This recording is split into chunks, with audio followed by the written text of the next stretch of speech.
For some people, horror equals gore. The gorier, the better. Honestly, I'm not that type of horror movie lover, but I can appreciate a good movie even if it is a little bit on the gory side. So I made this list of 5 movies that are considered by some people to be, well, super gory. And maybe I want to give these a try. I want to share this list of movies with you and tell you why I might want to check out the films on this list, and then end with a few movies that are actually considered super gory but enjoyable. And if you've seen any of these, and I bet you have, let me know in the comments below what your thoughts are and if I should hurry up and watch them. Now, let's check out this list. Now, first up is Terrifier, a 2016 indie film about... Gee, do I really need to tell you anything about this film? You probably know all about this one. This one's about a maniacal clown named Art who terrorizes and kills a group of friends on Halloween night. The film is considered gory because it features many scenes of graphic and brutal violence, such as decapitations, dismemberments, and mutilations. Some people say the film is too extreme and gratuitous, while others say that it's an homage to the slasher genre and a showcase of practical effects. I say I probably don't want to watch this, and I'll tell you why. A few months ago, I tried to watch part 2, and believe it or not, I tapped out with about 10 minutes of the movie to go. And it wasn't because of the gore, it's because I just couldn't take any more of the yapping from the main characters in the final scene. And I think the movie had some good ideas, but it just wasn't my cup of tea. But perhaps the first film's a bit better? Now, you think me, being a big fan of Asian horror movies, would have definitely watched this film, right? Well, strangely, you'd be wrong. Ichi the Killer is a film based on the manga of the same name and follows a sadomasochistic... whatever you say that word.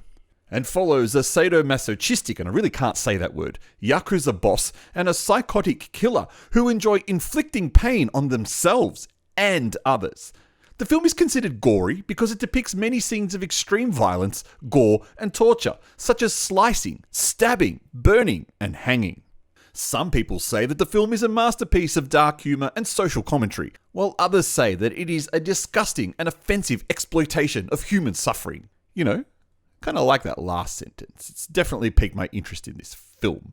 There are a lot of wild and gory Japanese films, and I'll have my own recommendations at the end of this film, but perhaps I should give this one a shot. And it's from 2001, right? So how gory could it be by today's standards?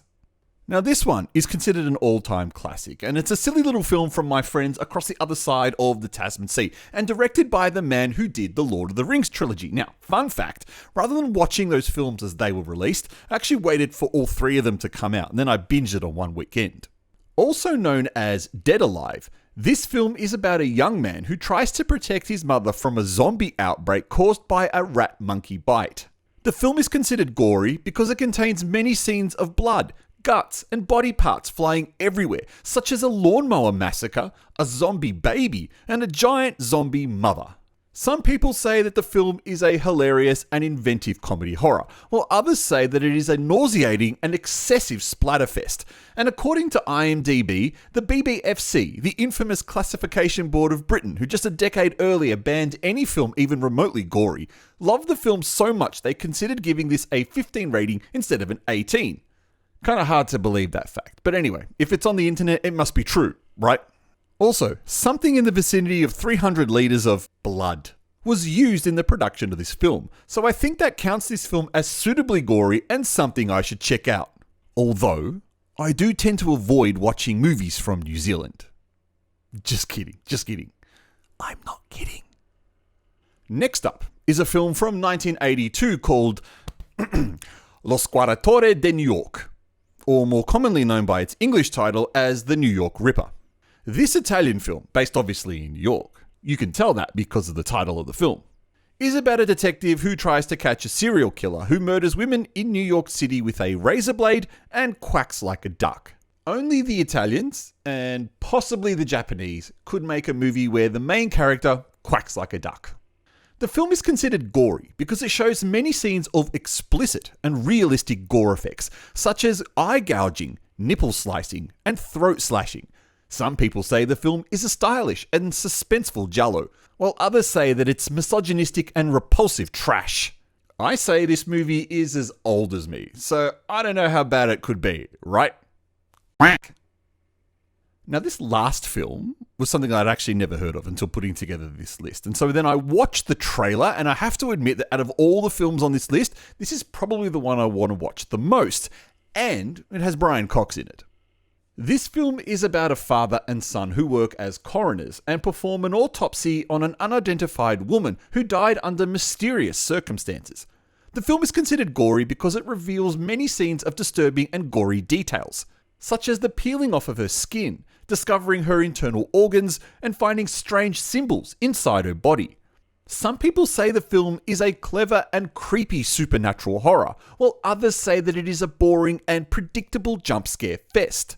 But those people are probably boring and predictable themselves, so I think that I want to watch this one and make up my own mind. Now for my recommendations, and surprise, surprise, they're all Asian films, so get ready to read some subtitles in between all the blood and guts. Now first up, I actually own this movie, is Macabre from Indonesia. This one is from 2011 and is directed by, and I can't see because I don't have my glasses on and should have done the research before I started pressing record on this video. But it stars Julie Estelle, and it's about a group of people who go on this little holiday and their car breaks down and they end up in this house with a twisted family who are cannibals. And they slowly start killing them one by one and, surprise, surprise, eating them because, cannibals. Very gory Indonesian film, and one that I would certainly recommend, if not just for Julie Estelle. Now, another one I also own on disc is Gun Woman. I hope that's coming out clear. This one is a Japanese and USA co-production, and I picked that one up very cheap, about for $2 on Blu-ray. It stars one of my favorite Japanese actresses, Asami, and if you know anything about her, she is an AV hardcore actress who then made her way onto the splatter film scene and then started to make more movies. And this one is quite gory and also features a lot of nudity, if that's what you're into. It is about a woman who is a recovering drug addict, and this guy buys her with the sole intention of turning her into an assassin because he wants to kill this guy who got his son addicted to drugs. So what he does is that he trains her up to be this lethal assassin, and then this is where the film gets really, really wacky. The guy that he wants to kill has this thing for dead chicks. So what he does is he gets parts of the gun, sticks them inside her, and then puts her to sleep like she's dead, sends her in. Then she has to wake up and start ripping herself open and putting together the parts of the gun to assassinate him. The caveat is she's only got 15 minutes to do it before she bleeds out. So as you can imagine, it gets quite gory towards the end. It is a wacky film. Definitely go give Gun Woman a shot. There's a couple of others I'd like to recommend. One's from Hong Kong, directed by Herman Yao from 1993, and it's called The Untold Story 3 Char Siu Bao, or Human Pork Bun. This is just vile and disgusting film, but I absolutely love it because it stars one of my favorite actors in Anthony Wong, and from a very good director in Herman Yao when he was at he was at his peak in those kind of Hong Kong category 3 level movies. It is about a very twisted man who kills a restaurant owner and then takes over running of his restaurant, and in order to dispose of the body, he turns the body into meat that he uses to make buns with and then sells to people. The rest of the story can write itself. If you're after another Cat 3 gory film, also from Herman Yao and also starring Anthony Wong, check out The Ebola Syndrome. Just as gory and disgusting as that one.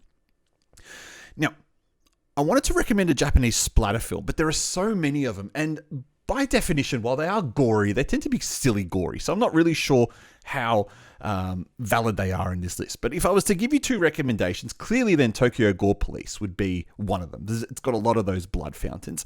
And the other one would be Human Meatball. I think that's also quite a clever and gory film. So there are my two Japanese splatter film recommendations. And finally, I probably would be remiss if I didn't say Project Wolf Hunting from Korea. Problem is, the movie is a bit shit. So I wouldn't really recommend it. But it's super gory. And that's pretty much the whole appeal of the film, is it's super gore. But otherwise, it's pretty shit.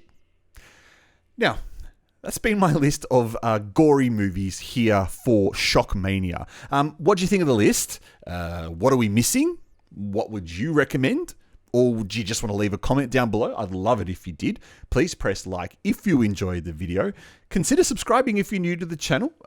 We plan to have a lot more wacky videos like this coming up. I just want to thank you for watching this film. And I just want to thank you for watching this video. And I'll catch you next time.